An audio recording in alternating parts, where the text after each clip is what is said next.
Esta ha sido una semana emblemática para la justicia y la lucha contra la violencia de género. Revisamos el contundente fallo del caso de Fernanda Maciel, la lectura de la sentencia del caso de Silvana Garrido y la reanudación del juicio oral contra Martín Pradenas. 3 expertas en esta materia nos ayudarán a sacarnos los sesgos a la hora de investigar, juzgar y fallar. Aquí comienza Poderosas, Justicia con perspectiva de género. Bienvenidos, bienvenidas a este capítulo número 8 de Poderosas. Estamos contentas porque estamos abordando un tema muy interesante del cual hemos aprendido mucho esta semana. ¿Qué significa juzgar? ¿Qué significan los fallos con perspectiva de género? Estamos con 3 mujeres expertas, poderosas en esta temática y las voy a presentar. Estamos con Alicia Fuentes. ¿Cómo estás, Alicia? Muchas gracias, muy bien. Alicia es psicóloga, además es experta en temas de pericia psicológica forense y en temas de infancia y temas también de género, por lo tanto hay harto que abordar ahí desde esta materia, Alicia. Estamos también con Patricia Varas. ¿Cómo estás, Patricia? Hola, muy bien, muchas gracias por la invitación. Patricia es abogada, fiscal jefe de Fiscalía de Género de Violencia Intrafamiliar de la Fiscalía Centro Norte, una de las primeras, ¿no?, que está en esta materia. ¿Cuántos años lleva en esta materia, fiscal? A ver, yo soy fiscal hace 19, voy a cumplir 20 años el próximo mes, y como fiscal jefa de la Fiscalía de Género y BIF de la Centro Norte vamos a cumplir 5 años y somos la primera fiscalía de género que existe en Chile. Así que la verdad que ha sido todo un trabajo y un enorme desafío, muy bonito, la verdad. Vamos a hablar de eso porque además les tocó un caso emblemático esta semana, el fallo de Fernanda Maciel. Y estamos también con Bárbara Sepúlveda, abogada, profesora de la Universidad Alberto Octavio, directora de AML, consultora, experta en temas de, yo le digo, justicia con perspectiva de género. ¿Está bien dicho, Bárbara, no? Totalmente. Sí, muchas gracias por la invitación. Yo al tiro voy a entrar en materia, porque ¿qué significa esto? Cuando uno dice perspectiva de género, justicia con perspectiva de género, ¿qué significa? Yo creo que en términos simples uno puede pensar incorporar la perspectiva de género en el quehacer de la justicia desde muchas miradas. Una es, por ejemplo, el perfeccionamiento de la legislación para ir abordando los defectos que pueden tener, por ejemplo, las leyes que tanto en lo procesal, o sea, en los procedimientos judiciales, en los primeros acercamientos de las víctimas, a la institucionalidad judicial, que no necesariamente es el Poder Judicial, ¿cierto? Puede ser las policías, etcétera, la denuncia. Ir identificando cómo las leyes, por ejemplo, funcionan realmente en la práctica, en la vida diaria, y cómo afectan negativa o positivamente la vida de las mujeres. Pero también significa abordar dentro del Poder Judicial y dentro también del quehacer de los funcionarios con una mirada más crítica de cómo se van aplicando muchas veces roles, sesgos, estereotipos en juicios o en casos que a veces suceden, ¿cierto? Yo lo digo como si fuera como una concepción media de película, de cómo muchas veces hay jueces, por ejemplo, que se aproximan a los fenómenos, que tratan de, por ejemplo, subir a estándares probatorios donde es casi imposible probar algunas cosas. Pasan los abusos sexuales o pasan las violaciones, ¿cierto? Que al final es como que se pasaran una película, como si esto fuera en Hollywood, ¿cierto? Una víctima que va sola a las 3 de la mañana en un callejón y le ataca a un monstruo, ¿cierto? No, obviamente un hombre que no va a encajar, ¿cierto? También con un estereotipo masculino, ¿cierto? No, el violador no va a ser un multimillonario, buen mozo, como profesional. O sea, están operando sobre el género dentro, incluso en las leyes, la preparación de los jueces y los funcionarios y también dentro de una cultura judicial. Patricia, ya vamos a entrar justamente a hablar de lo que pasó esta semana en este juicio tan emblemático y a ver tu visión de la perspectiva de género. Llevas, como nos decía, 5 años ya como abordando los casos desde ahí, para complementar lo que decía Bárbara. De partida les digo que aquí está súper permitido conversar, que se interrumpan, preguntar. Perfecto. Pero antes quiero ir con Alicia porque algo que plantea Bárbara que es interesante, ¿cómo están preparados los jueces, Alicia? A ti te ha tocado formar jueces, ¿no? Absolutamente, sí. Yo coincido con muchas cosas de las que plantea Bárbara y quiero antes de ir a la formación de los jueces hacer un punto importante porque la justicia con perspectiva de género tiene que ver con también reconocer estos estereotipos que están justamente en los casos que los jueces conocen y que son de alguna forma maneras naturalizadas de pensar cómo tienen que ser las mujeres, los hombres, las víctimas mujeres y como que fueron molde que tienen que cumplir estas personas. Entonces desde ahí es fundamental la formación. en términos de la formación que tienen actualmente abogadas y abogados que ingresan a la Academia Judicial, tienen efectivamente dentro de las muchas materias que conocen, también está el tema de la perspectiva de género, de cómo hacer justicia con perspectiva de género. Pero el desafío grande es para todos aquellos jueces, juezas que se han formado en generaciones anteriores, ¿cierto? Ministros también, porque los ministros conocen los casos en segunda instancia, en tercera instancia, también como la Corte Suprema. Entonces tenemos un desafío importante en términos de formación. Efectivamente, actualmente está dentro de los procesos de formación, pero tenemos también una parte importante de los jueces y juezas que también la requieren, efectivamente. Patricia, nosotros hemos aprendido algo esta semana, ¿no? Con el caso de Fernanda Maciel, que les ha tocado llevar a la Fiscalía y presidir de alguna manera todo este equipo, ¿no? Estar a cargo de este equipo. ¿Qué hemos aprendido del caso de Fernanda Maciel en el tema de la perspectiva de una ley o de una aplicación de un fallo con perspectiva de género? La verdad que es súper importante tener en cuenta que de alguna manera, si bien muchos de los jueces acá en Santiago están capacitados y están incorporando la perspectiva de género, entendiendo en definitiva que es una herramienta de análisis, que no es una herramienta de análisis jurídico justamente para despejar todos estos sesgos y estereotipos, eso es lo que significa de alguna manera, pero en definitiva que no es algo que ellos hagan, que tengan que hacer porque les guste, porque les parezca mejor, es una obligación. O sea, primero es una obligación que asumimos el Estado chileno porque nosotros firmamos la Convención Belém do Pará. Entonces, como esa obligación primero debe ser incorporada.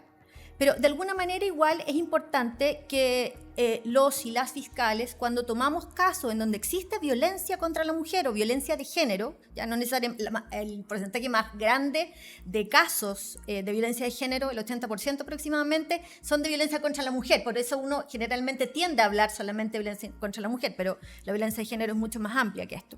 Pero en definitiva es importante que uno también, como fiscal, haga este llamado a los jueces en los alegatos de apertura y luego en las clausuras, que son casos, en definitiva, donde debe ser incorporada la perspectiva de género, ¿ya? Y además, hacer presente que la víctima en ese momento, en este caso concreto voy a hablar, pero que también es similar a todos los casos en donde existe violencia contra la mujer, está en una situación de vulnerabilidad, en una situación de discriminación, está en una situación de desigualdad, frente al hombre. Entonces, de alguna manera, si no se aplica la perspectiva de género, lo único que nosotros estamos haciendo es, de alguna manera, mantener esta relación desigual histórica que existe entre hombres y mujeres. Y entonces, hay que hacer ese llamado para que, además, los jueces se pronuncien directamente sobre lo que uno cree y que, para bien o para mal, en este caso tuvimos en el fondo la fortuna de que los jueces y especialmente el juez redactor la señaló expresamente en un considerando muy bonito, digamos, de qué es lo que significa la perspectiva de género, juzgar con perspectiva de género. ¿No? O sea, la verdad que es algo que cuando yo lo leí el fallo, un fallo que tiene 99 páginas y el considerando 16 específicamente dice qué es lo que significa incorporar la perspectiva de género y cómo efectivamente los jueces están llamados a utilizar esta herramienta, pero no de alguna manera para que la mujer quede en una situación superior, digamos, aplicando esta herramienta, sino que para sacar todos estos sesgos, todos estos estereotipos que existen respecto de la mujer, que, no sé, lo que decía Bárbara hace un rato atrás, o sea, como que la mujer tiene que ser una mujer que sea callada, que sea una mujer, en definitiva, que no diga nada, que no... No, o sea, cualquier tipo de mujer puede ser víctima de violencia de género. Bárbara, ¿qué te llamó la atención de este juicio? Me imagino que como abogada experta en este tema, uno como que le da satisfacción escuchar a un juez hablando así, ¿no? De todas maneras, yo creo que demuestra, por un lado, que hay tribunales que efectivamente están preparados. Creo que eso demuestra que tenemos un poder judicial que sistemáticamente ha ido incorporando, preparando, formando jueces y que en alguna medida nosotras somos muy críticas igual, como por ejemplo que todos los protocolos existan en un cuaderno de buenas prácticas, que en el fondo es una sugerencia, una recomendación que se hace a los jueces, pero que, como bien dice Patricia, o sea, estamos ante una obligación, y una obligación que, a pesar de lo que la gente puede pensar y decir, bueno, la perspectiva de género, hay gente que dice, esto significa que los jueces en el fondo ya no ven a las partes como iguales y fallan con una distorsión, ¿cierto? Porque buscan específicamente cuestiones sobre la mujer. Y es todo lo contrario. La justicia ha operado con un velo. Y la perspectiva de género remueve ese velo. Remueve el velo para mostrar, no solamente en los casos con, por ejemplo, las medidas probatorias respecto de los casos, sino cómo efectivamente las cosas transcurren en la realidad. Entonces no es solamente el caso de un femicidio. Lo que hace este considerando es mostrar que a pesar de lo que se cree, la perspectiva de género es necesaria precisamente para llegar a la verdad del caso. ¿Cuál es la situación de la víctima? ¿Qué significa este tipo de violencia? ¿Cómo se produce en la realidad? Y hay un ejemplo que está muy alejado del femicidio, por supuesto, porque esta es la máxima expresión de la violencia contra las mujeres, pero en el caso de los abusos sexuales hemos visto también casos emblemáticos donde las víctimas son cuestionadas y donde la prueba en el abuso sexual es muy compleja. ¿Y por qué? Bueno, porque uno pensaría, ¿qué es lo que está esperando un juez? Que nosotros tengamos nuestras piezas, una cámara constantemente grabándonos. O sea, ¿por qué? Porque el abuso sexual en la realidad, y no en esta lógica media de película, ¿cierto? En la realidad sucede sin testigos, en espacios íntimos, o donde las víctimas, no sé, en una fiesta con los amigos, en relaciones familiares, o sea, todo lo que nosotros sabemos y que los datos demuestran, además, respecto al abuso sexual, en particular sobre el abuso sexual infantil, ¿cierto? Efectivamente. Es todo lo contrario a lo que muchas veces se sostiene y se dice, bueno, pero entonces no hay prueba, entonces no hay delito. Exacto. Y eso es gravísimo. Por eso, desvelar la justicia, o sea, aquí remover el velo, pasa por aplicar una correcta perspectiva de género. Alisa estaba pensando en que, ¿qué le pasa a una víctima o a un familiar de una víctima cuando escucha un fallo tan contundente como este? ¿Es reparatorio? Absolutamente. De hecho, hay corrientes muy actuales que hablan que la justicia no solamente, y el ir a un juicio oral, además de que obviamente implica también ansiedad, angustia, también puede ser un contexto reparatorio justamente cuando los tribunales tienen sensibilidad a estos temas. Sensibilidad a los temas de infancia, de género, la interseccionalidad que también hablamos, ¿cierto? Porque las víctimas no son solo mujeres, ¿cierto? Son mujeres que pueden estar en condiciones de pobreza, en condiciones también relacionadas con migración, por ejemplo. Entonces todo eso va confluyendo. Tener una justicia sensible a esos temas también hace que las víctimas se sientan mucho más contenidas, más escuchadas. O sea, un elemento fundamental para una víctima que recurre al sistema de justicia es ser escuchada. Y muchas veces pasa que no lo sienten Ahí así. me gustaría señalar algo que está relacionado con el tema de cómo se aplica la justicia con perspectiva de género desde el punto de vista práctico, haciendo un ejercicio pensando un poco que está muy relacionado en el fondo con el acceso a la justicia con perspectiva de género. Sí. Porque en definitiva, claro, uno piensa en la fiscalía, en los tribunales, pero esto viene aún más atrás. Incluso pensando, o sea, evidentemente carabineros, pero también las mujeres a veces recurren, por ejemplo, a un consultorio a contratar lesiones. Y en definitiva también los médicos, por ejemplo, que los atienden, las enfermeras, no sé, la TENS que atiende, poder decirle en definitiva, estar preparado, ¿sabe qué? Eso que a usted le pasó, eso es violencia contra mujeres, eso es un delito. Usted vaya, acuda a la justicia.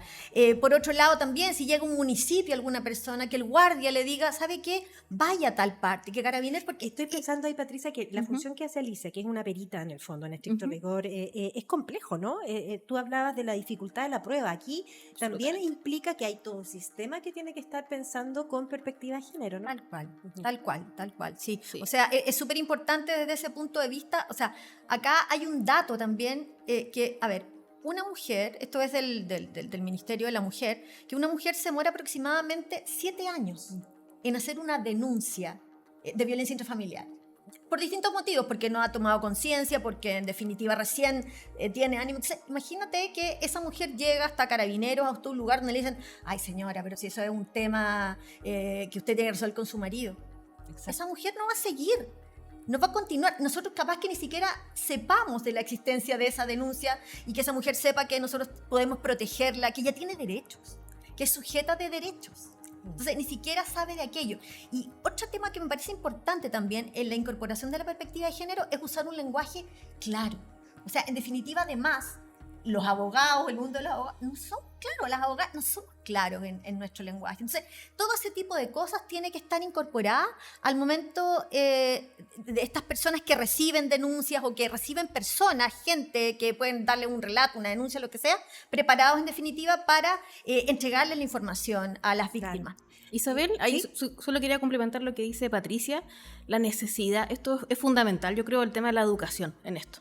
La sensibilización, esto de poder entender qué estamos haciendo, si lo estamos haciendo bien o no, desde la puerta de entrada al sistema de justicia, ¿cierto? Las denuncias en carabineros, en consultorio, en educación también, por ejemplo, en el caso de los niños, la sensibilización, la capacitación, la formación continua, son vitales para lo que justamente dices tú, para poder recibir bien a una víctima, sea quien sea el guardia de un lugar, sea un profesional, sea un funcionario, y el lenguaje. En las encuestas de victimización, por ejemplo, las víctimas siempre hablan de que lo que más les cuesta a ellos entender y lo que no siempre es oportuno es la información. Claro. Requerimos eso. Estoy pensando, Bárbara, en esta semana que ha sido bien emblemática, ¿no? Tenemos el fallo de Fernanda Maciel, en que participó Patricia, muy ahí activamente en primera línea. Ustedes estuvieron trabajando arduamente en el caso de Silvana Garrido, que estamos pronto a conocer la sentencia, pero también se está reactivando el juicio de Martín Pradena. Un juicio que fue anulado en un minuto por un juez que justamente habría tenido, ¿no? Alguna posición al respecto. ¿Cuánto nos enseñan estos casos y cuánto ustedes cuando miran desde la perspectiva de género dicen esto está mal, esto está al debe, estamos aprendiendo en la práctica? ¿Cuán importante es para que la población comience a entender lo que significa la perspectiva de género?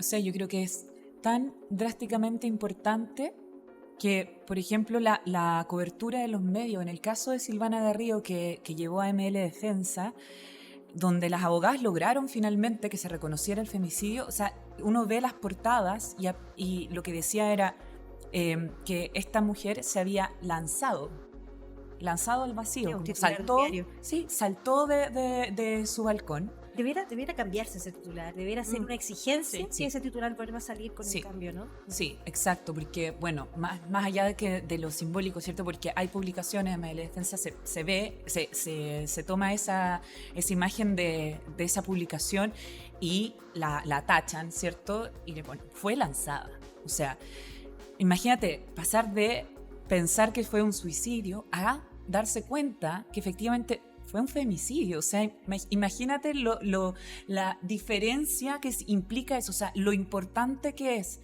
incluso en ese caso en particular. Y, por ejemplo, haya preparación también de todos los funcionarios para las primeras diligencias, porque no puede ser que un juicio o que la constatación de si se cometió o no un delito dependa incluso de quién estaba de turno ese día, porque resulta que era domingo.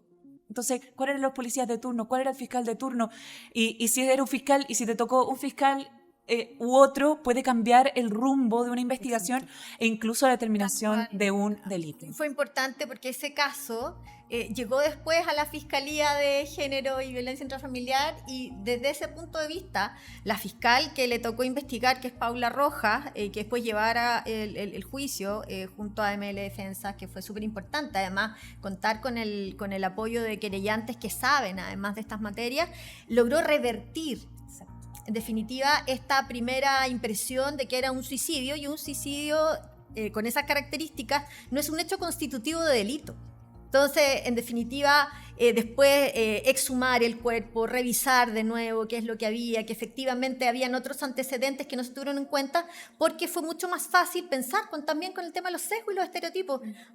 Él dice, estaban solos los dos, él dice que ella llegó y se lanzó, y estaba solo él. ¡Ay, un suicidio! Y así de simple. Y ahí Alicia, por ejemplo, estoy pensando si tuviéramos que hacer una lista de mínimos, ¿no? Que cuando llega un caso de esta naturaleza, ¿cómo debiera responder? Tú hablabas de un lenguaje claro, un lenguaje simple. ¿Cómo ese personal, carabinero, policía, o a quien le toque, me imagino que hay una herramienta, un protocolo, decir, haga estas preguntas primero, ¿no? Exacto. Yo tengo la experiencia con la ley de entrevista investigativa, que es una ley que introduce cambios en el sistema penal, pero en el caso de víctimas infantos juveniles. Pero creo que también sirve bastante para entender los otros casos también de víctimas, por ejemplo, mujeres de violencia de género. Hay capacitaciones que son obligatorias para todos los carabineros, policías, funcionarios también de las fiscalías, para poder acoger justamente correctamente estas denuncias en términos del lenguaje. Incluso hay un guión temático. Es como, por favor, vaya hablándole hacia la víctima con mucho respeto. En el caso de los niños, por ejemplo, también solamente escuchándolos sin hacer preguntas, porque la denuncia es la puerta de entrada. Entonces, ahí es importante que los funcionarios tengan una sensibilidad particular, sean muy respetuosos, que sepan qué pueden preguntar y qué no. Bárbara, eso es una herramienta para el Poder Judicial. ¿Existe como un checklist, así literalmente, una herramienta que dice haga esto y se hace o no se hace? O sea, para juzgar con perspectiva de género existe un protocolo que está en el Cuaderno de Buenas Prácticas, que es un protocolo muy bueno, de un alto estándar, que incluso yo creo a nivel internacional tiene elevadísimo estándar, especialmente por los criterios, los estándares internacionales de derechos humanos. Y cómo debiese abordarse un juicio incluso para construir una sentencia, para revisar la prueba.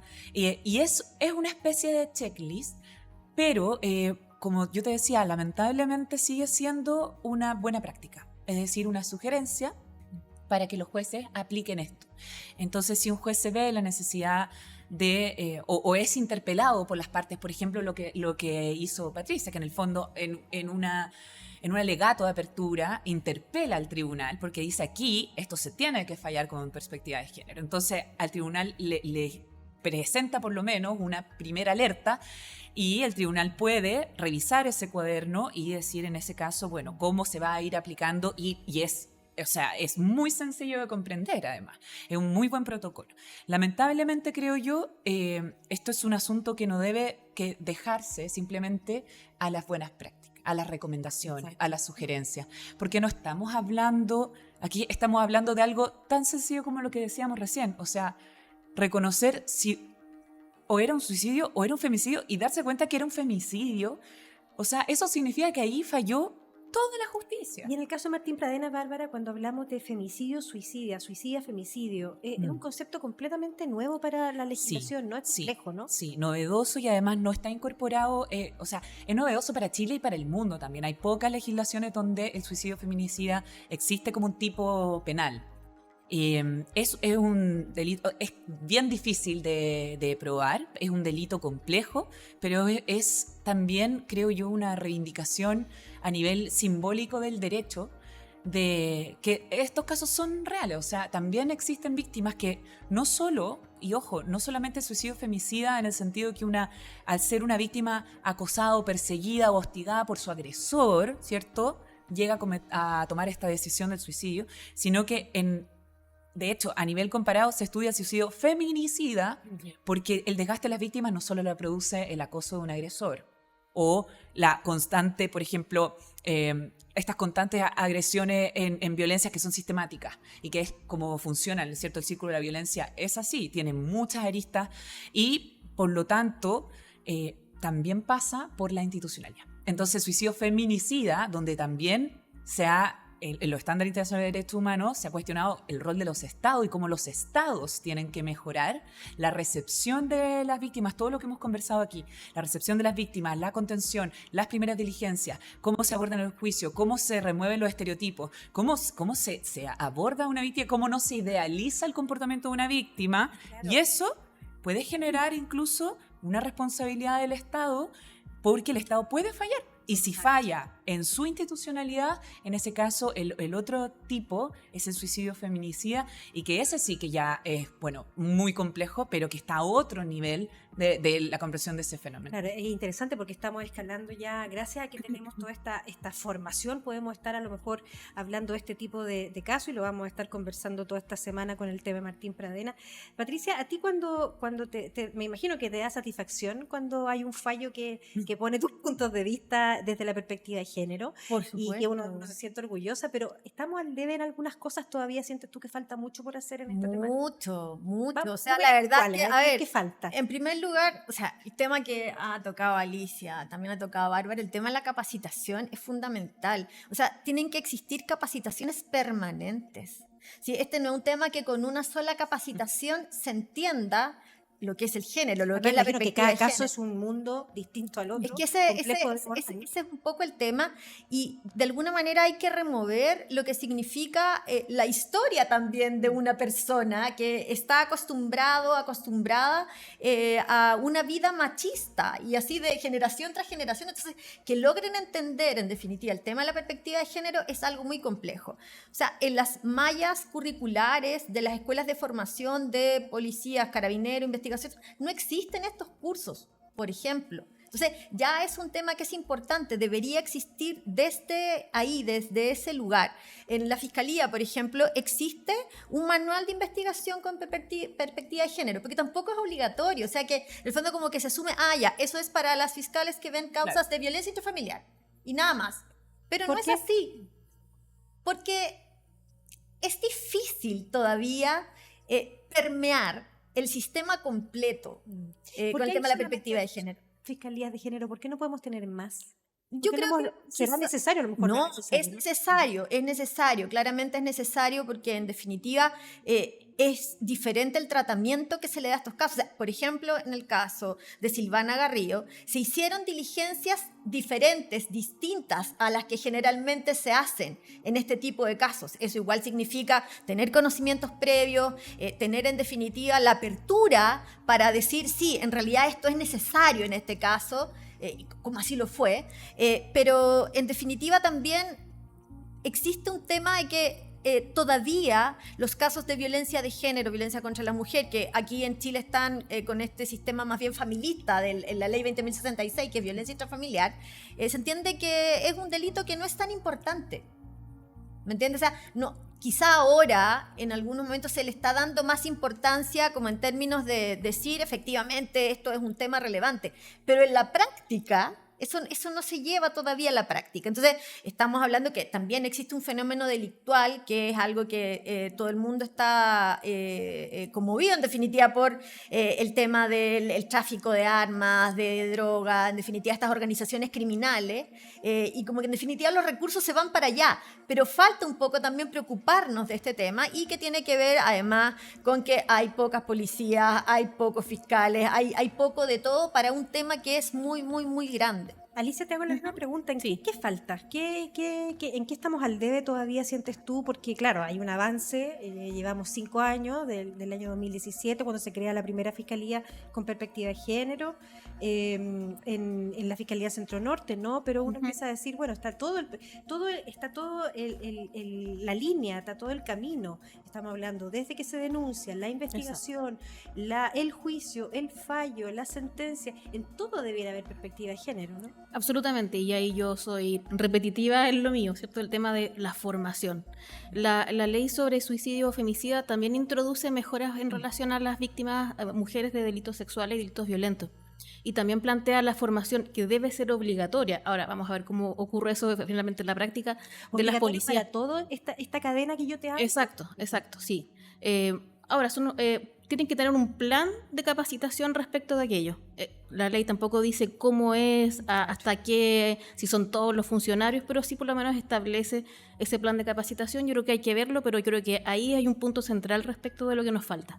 Sí. Yo les quiero contar que este programa, vamos terminando, ya increíblemente pudimos abordar así en 30 minutos toda la conversación de un tema que es complejo. Seguramente vamos a tener que dedicar otros programas, a lo mejor ir específicamente abordando cada caso a caso, pero nosotros terminamos diciéndole a ustedes que son las poderosas, si fueran presidentas de la República.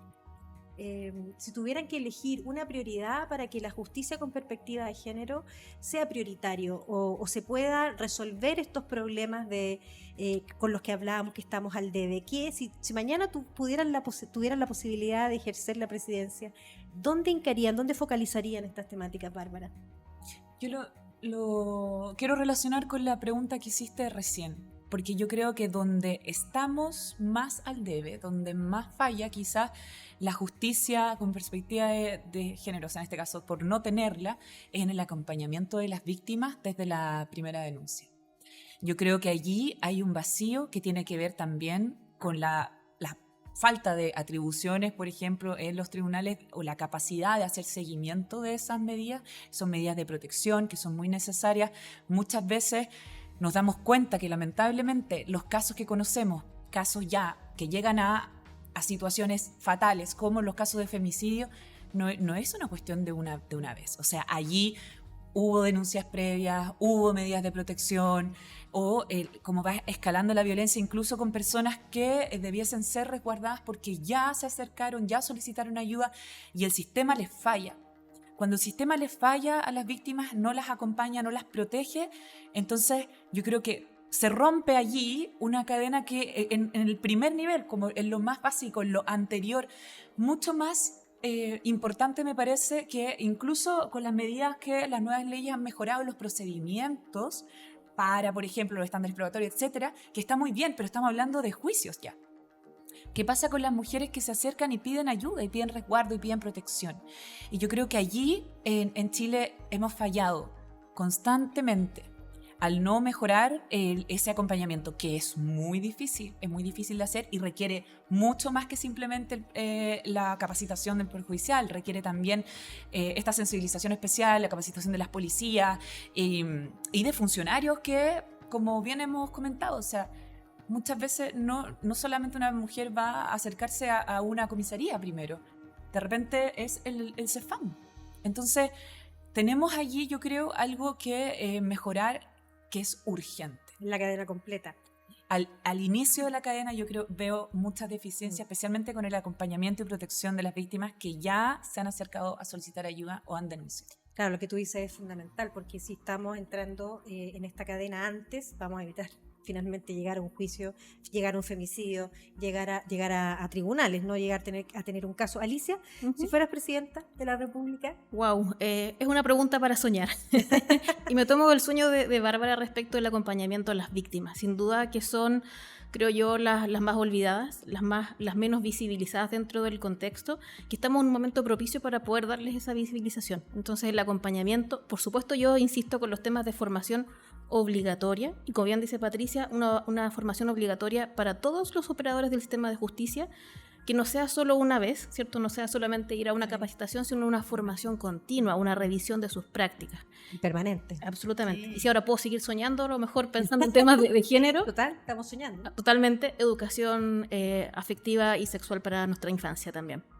Ahí también tenemos un tema relacionado con género importante que podemos también permear hacia la sociedad desde los inicios, ¿cierto? Desde la infancia y la adolescencia. Patricia. Lo mío está relacionado con los dos. Primero, o sea, que vuelva educación cívica. Yo creo que eso es de verdad fundamental porque puedes incorporar un montón de cosas. Se llama formación ciudadana ahora, pero no sé si es obligatorio, pero en definitiva hay que incorporar temas donde desde niños sepan dónde acudir. Hoy en día muchas mujeres no tienen idea de dónde ir. Les provoca, no sé, temor ir a carabineros, temor ir a investigaciones, no saben que quizá pueden acudir, por ejemplo, a sus municipios, no lo sé. Pero en el fondo una cadena de lugares donde ir. Entonces, desde ese punto de vista es súper importante. Y el tema del acompañamiento es fundamental. Y fíjate que nosotros tenemos un trabajo, un estudio que hicimos con el PNUD y la Fiscalía de Género y Violencia Intrafamiliar relacionado con el acompañamiento de víctimas de violencia de pareja disminuye en definitiva la retractación. Y se hizo un trabajo súper bonito, que ese es como materia de otro, de repente de otra poderosa. Y efectivamente sí disminuye el desistimiento, pero tiene que ser un acompañamiento profesional.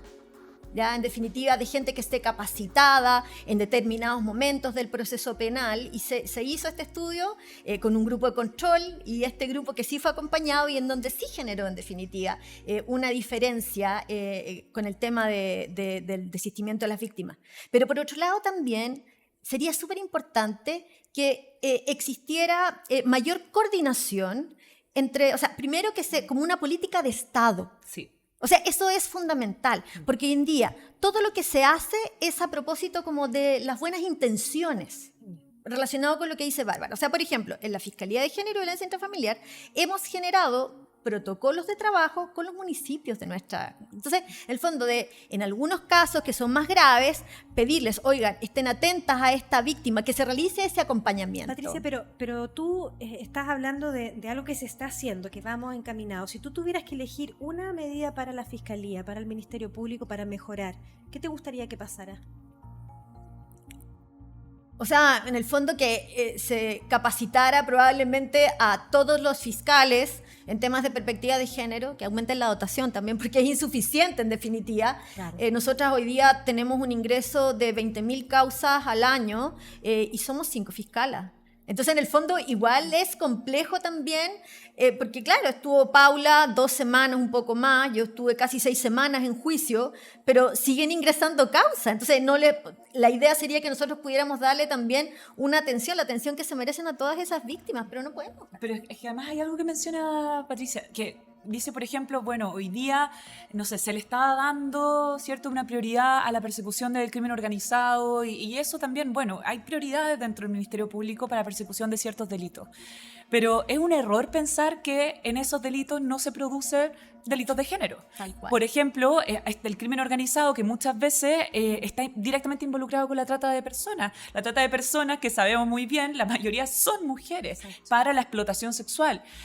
O sea, es una cadena de delitos y pensar que estos delitos son como otra cosa, así como los delitos de género son solamente estos y normalmente visto como los casos individuales de mujeres, bueno, eso primero es un error de aproximación y que las fiscalías de género tienen un rol que cumplir también, creo yo, a nivel pedagógico, no solamente trabajando con las comunidades, sino que incluso empujando un poco el cerco dentro del Ministerio Público, pero es algo que no les debería corresponder. O sea, aquí el Ministerio Público debería hacerse cargo de pensar que en muchos delitos van a haber componentes de género y que van a efectivamente aparecer, ¿cierto? Otras quizás aristas o vetas investigativas, pero ¿cómo soslayar eso? A mí me parece que ahí hay un error tremendo, o sea, es una equivocación no formal. Sí, pero en el fondo igual ahora con esta nueva administración, con el nuevo fiscal nacional, se creó una unidad de género.